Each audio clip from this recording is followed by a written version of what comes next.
I never planned to make a scene at my father's retirement gala. But when you've spent 30 years in someone's shadow, sometimes the spotlight finds you in ways you never imagined. The marble floors of the Westfield Grand Hotel still echo in my memory. 300 of Boston's elite gathered to celebrate my father, Judge William Harrington, the paragon of justice, as they called him.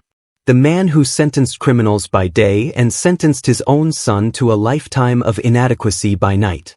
What nobody knew was that I arrived that evening with two things: the speech I was expected to give honoring my father, and a folder of documents that would change everything. Documents that proved the respected Judge Harrington had built his career on a foundation of lies.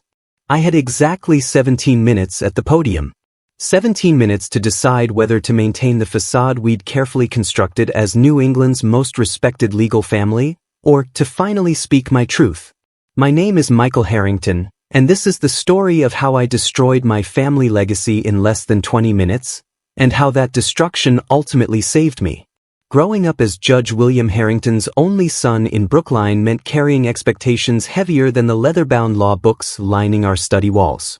My father wasn't just any judge, he was the third-generation Harrington to sit on the Massachusetts bench, following a lineage my grandfather reminded me of during every Sunday dinner at their colonial revival home on Beacon Street. My mother Elizabeth, a former prosecutor herself before becoming the perfect judicial wife, orchestrated our public appearances with military precision.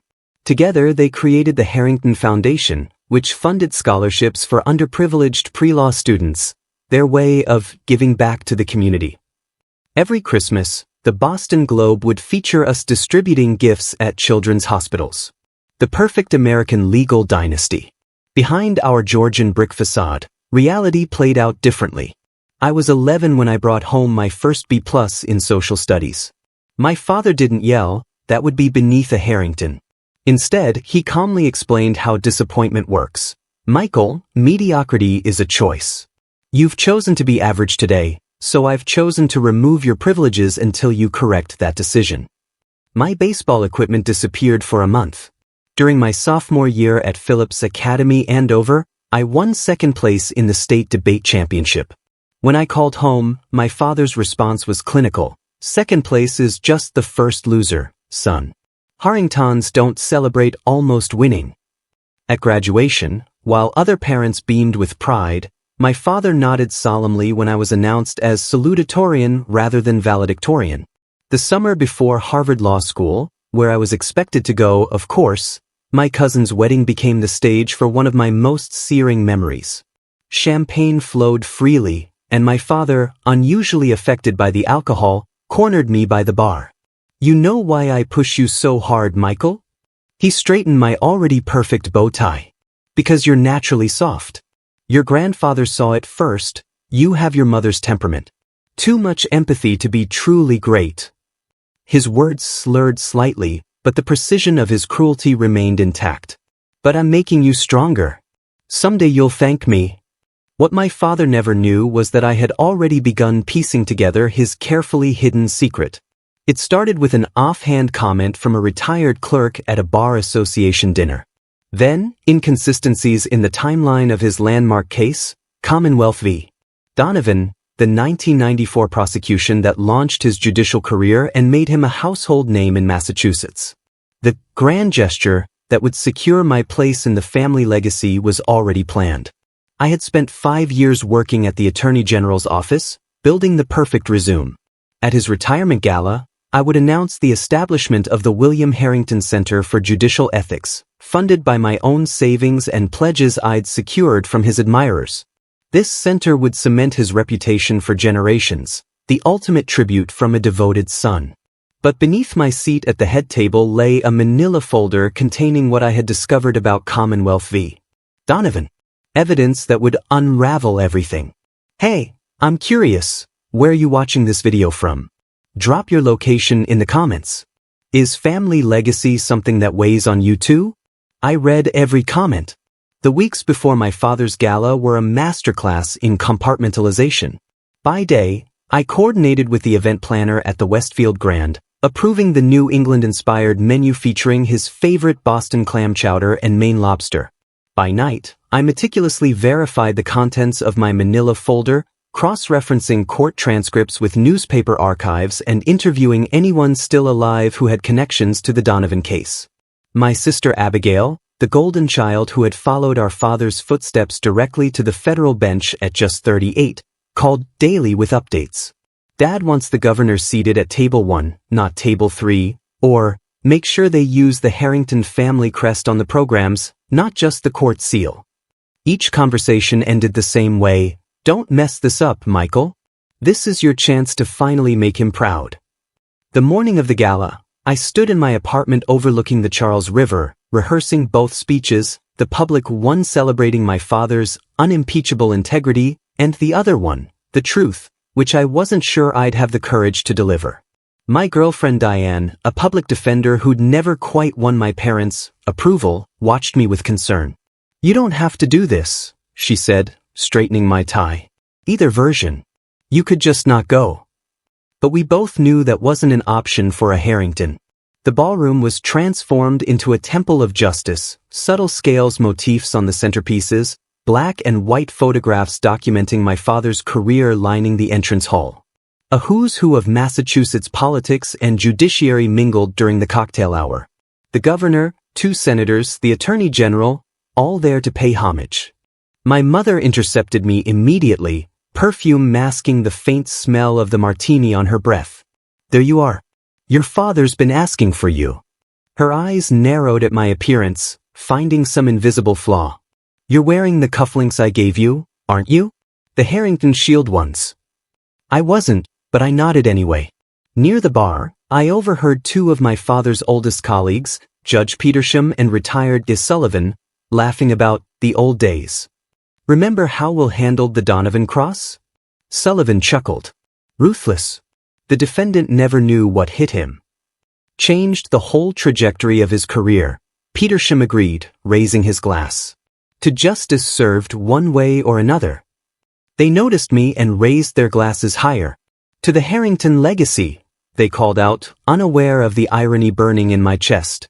During dinner, I sat beside my father, who spent more time greeting well-wishers than acknowledging me. When Chief Justice Blackwood delivered his toast, my father squeezed my mother's hand but didn't look my way once, even as Blackwood mentioned, the next generation of Harringtons upholding this great tradition. The tension built inside me with each passing moment. The manila folder felt like it was radiating heat from inside my jacket. Across the table, my sister Abigail caught my eye and mouthed, "You okay?" I hadn't told her what I'd discovered. Her worship of our father was too complete, her own judicial reputation too intertwined with his. Then came the moment that crystallized my decision. As dessert was being served, my father leaned over, his voice low but clear. "I hear the Harrington Center announcement is going to be the highlight of your speech." He wasn't asking, he already knew, had probably already taken credit for the idea in conversations throughout the evening. "I've arranged for the press release to go out tomorrow morning," he continued. "The Globe and Herald will both run features. I've given them quotes already." He patted my hand in a rare gesture of approval. "Finally putting that salary of yours to good use." When the MC announced it was time for my speech, my father stood first, adjusting his bow tie as he prepared to bask in the adulation.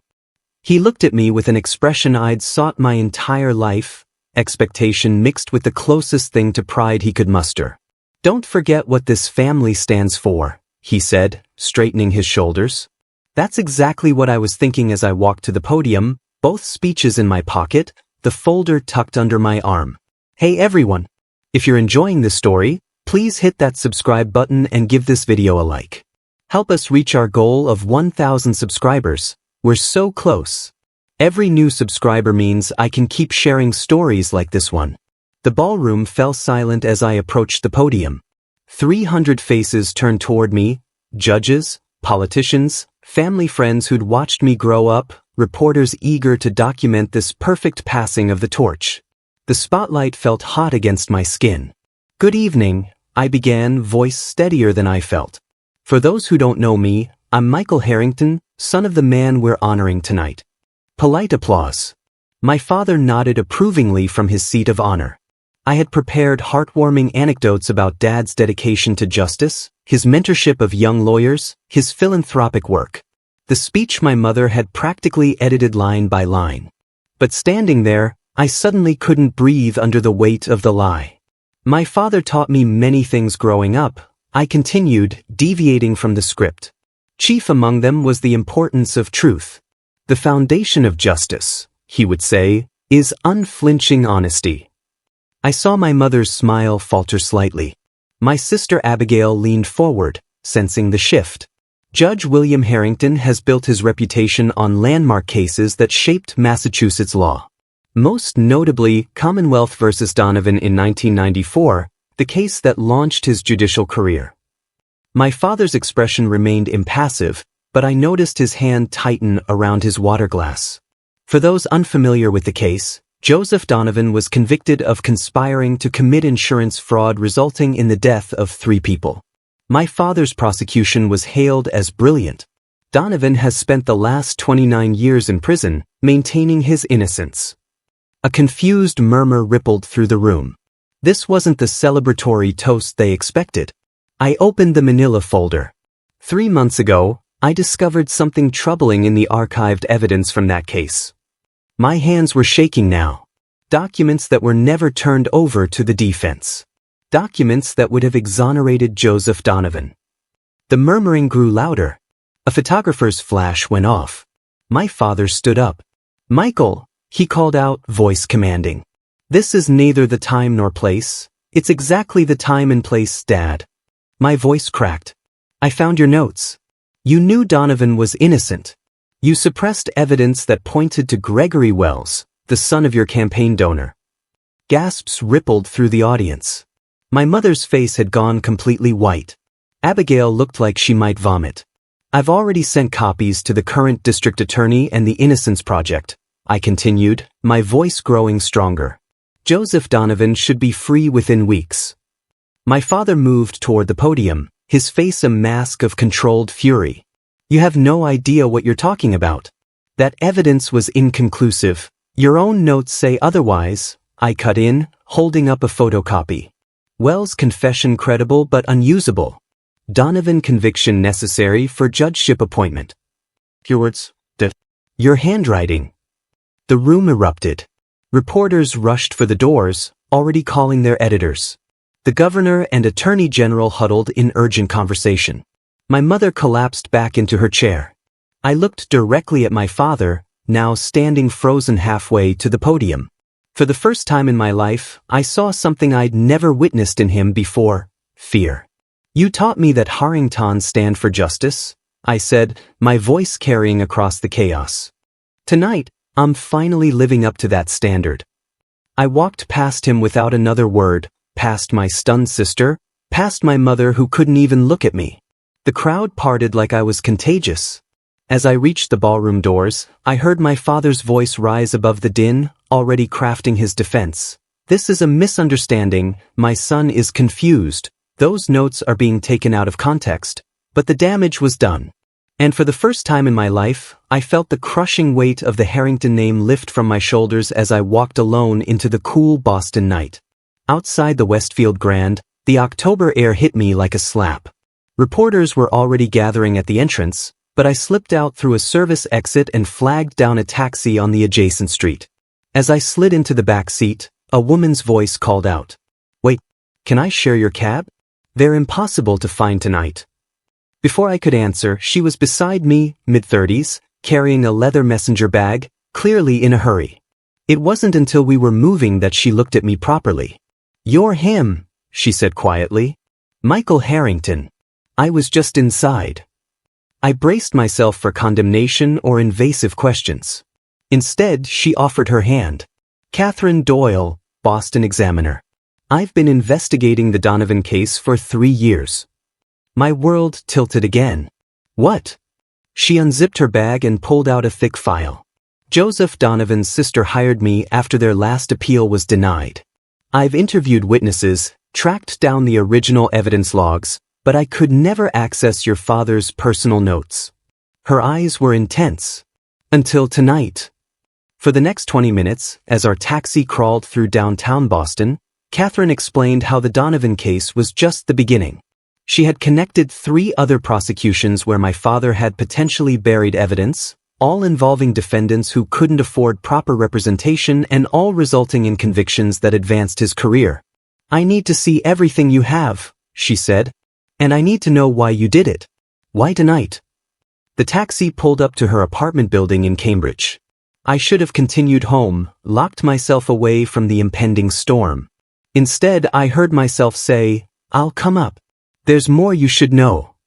That night became the first of many strategy sessions. Catherine's apartment transformed into command central as we built a comprehensive case.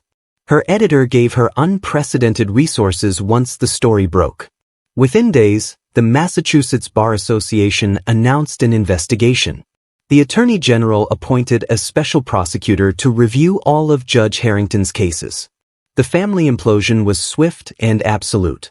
My mother issued a statement standing by my father, then retreated to their Cape Cod house, refusing all contact with me. My sister Abigail, her own cases now under scrutiny, vacillated between fury and despair. "You've destroyed everything," she sobbed during our one phone call. "Was your revenge worth it?" It wasn't revenge I wanted, though, it was redemption. For Joseph Donovan, for the others wrongfully convicted, and maybe for myself. 6 weeks after the gala, Donovan was released from prison after nearly 3 decades of incarceration. The image of him embracing his elderly sister outside the courthouse made the front page of every newspaper in the state. I watched from across the street, not wanting to intrude on their moment. Later that evening, my phone rang, a number I didn't recognize. "Is this Michael Harrington?" The voice was raspy, hesitant. "Yes. This is Joseph Donovan. Your friend the reporter told me what you did. What it cost you." He paused. "Thank you." Those simple words broke something inside me. I found myself apologizing through tears for what my family had done, for how long it had taken me to bring the truth to light. "Listen to me, son," Donovan said. "You're not responsible for your father's sins. But you chose to break the chain. That counts for something." My father's legal troubles mounted as the special prosecutor uncovered decades of ethical violations. The prestigious law firm that had promised him a 7-figure partnership in retirement quietly withdrew their offer. The Harrington name, once opening every door in Boston, now caused people to avert their eyes. 3 months after the gala, I received an unexpected visitor at my apartment, my grandfather, retired Judge Robert Harrington, aged 92. I hadn't seen him since the scandal broke. "May I come in?" he asked formally, leaning heavily on his cane. We sat in uncomfortable silence before he spoke. "I taught your father everything he knows about the law, including, it seems, its weaknesses." His gnarled hands trembled slightly. "But I never taught him about justice. That, Michael, you seem to have figured out on your own." He reached into his coat and pulled out a small box. Inside was a simple gold signet ring. Not the ornate Harrington family crest, but an older, simpler design. This belonged to my father's father, before the family had wealth or position. A reminder of humbler origins I should have passed down. His eyes, cloudy with cataracts but still sharp, met mine. The Harrington name may be tarnished now, but perhaps that's fitting. A chance to rebuild on truth rather than pretense. The unexpected twist in my story came 6 months later. Catherine's investigative series won a Pulitzer Prize, but more importantly, it sparked a statewide review of prosecutorial conduct. The legislature passed the Donovan Act, establishing an independent commission to investigate claims of prosecutorial misconduct and providing resources for the wrongfully convicted. My father, facing disbarment and possible criminal charges, suffered a minor stroke. My mother called, the first contact in months, asking if I would visit him in the hospital. I did, though we barely spoke. As I was leaving, he grabbed my wrist with surprising strength. "You were right," he whispered, his speech slightly slurred. "But knowing that doesn't fix anything, does it?" It didn't. But it was a start. As for the Harrington Center for Judicial Ethics I had planned to announce at the gala, with the pledges withdrawn and my savings depleted by legal consultations, it seemed a lost cause. But Catherine had another idea. Together with Joseph Donovan and other exonerees, we established the Truth and Justice Project instead, smaller, scrappier, but dedicated to actual reform rather than reputation burnishing. My legal career was effectively over in Boston, but I discovered something surprising. Life existed beyond the suffocating expectations I'd grown up with. I began teaching ethics at a small law school in Western Massachusetts. In the evenings, I volunteered with the Innocence Project. And twice a month, I had dinner with Joseph Donovan, learning about the man whose life had intersected so dramatically with my own. It's been 2 years since that night at the Westfield Grand. The scandal has faded from headlines, though not from legal textbooks, where Commonwealth v. Donovan is now taught as a case study in prosecutorial misconduct rather than brilliant legal strategy. My father survived his stroke but retired from public life entirely. My mother eventually sold the Brookline house. Too many memories, she said. My sister Abigail resigned from the bench but has found her way back through pro bono work with a nonprofit focused on juvenile justice. Slowly, painfully, we're learning to be a different kind of family, one built on honesty rather than appearances. Catherine and I got married last spring in a simple ceremony by the Charles River. Joseph Donovan was my best man. The Boston Globe ran a small piece about it, unlikely friendship forged through justice, a far cry from the society page coverage a Harrington wedding would once have commanded. People sometimes ask if I regret what I did. The destruction of my family's legacy. The painful public reckoning. But I think about Joseph Donovan's sister, who spent 3 decades fighting for her brother's freedom. I think about the 4 other wrongfully convicted individuals who have since been released due to our investigations. And I think about my future children, who will grow up understanding that integrity isn't what you claim in speeches, but what you do when faced with impossible choices. The truly difficult thing about standing up for what's right isn't the moment of decision. That 17 minutes at the podium was terrifying but clear. The hard part is living with the aftermath, rebuilding from the rubble of what you once thought defined you. My grandfather passed away last winter. At his funeral, a young law student approached me, nervously clutching a copy of Catherine's book about the case. "I'm studying ethics because of what you did," she said. "I want to make sure the system works the way it's supposed to." That's the legacy I choose to build, not one of power or prestige, but of truth spoken even when the cost is high. I still have that manila folder. It sits on my desk as a reminder that we always have choices, even when it feels like we don't. That family legacies can be broken and remade. That it's never too late to become the person you should have been all along. If you've stayed with my story until now, perhaps you're facing your own moment of truth, a crossroads where the path of least resistance pulls against what you know is right. I can't tell you what to do, but I can tell you this. Whatever you lose by standing in your truth, you gain something far more valuable, yourself. If this story resonated with you, please subscribe to the channel and share it with someone who might need to hear it. Leave a comment about a time when you had to make a difficult choice between truth and comfort.